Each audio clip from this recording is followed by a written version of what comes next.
We are looking at problem number 10.4, wave optics, standard 12 physics, and in this problem they are giving that we have a YDSE setup.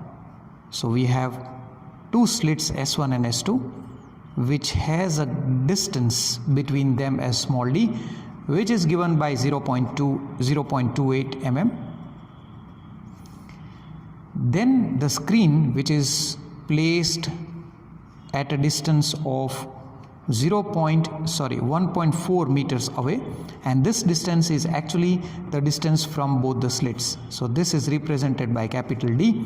This is the middle point of the screen, and we are also given that the distance between the central bright fringe, which is expected over here, this is central bright fringe, and the fourth bright. So fourth bright is expected to be somewhere over here. This is n is equal to 4, n is equal to 0, and now this distance is given as, we usually write this as x4. This is the distance.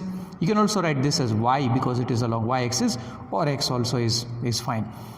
Is the distance of the fourth bright fringe from the center of the screen. Okay, so center of the screen is basically the perpendicular bisector of S1 and S2 which touches the screen, and this distance is 1.2 centimeter. Now we know the conditions for the bright fringe, that is xn d by d, that is equal to n times lambda. This is the constructive interference condition.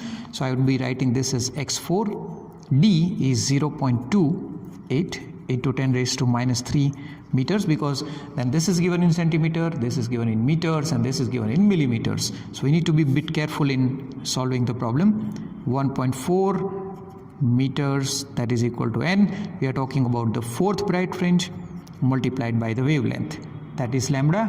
And what is the value of lambda given? Oh sorry, that is what we need to find it out. Okay, and x4 is also given to us as 1.2 centimeter. Now centimeter converted into meter, so multiplied by 10 raised to minus 2.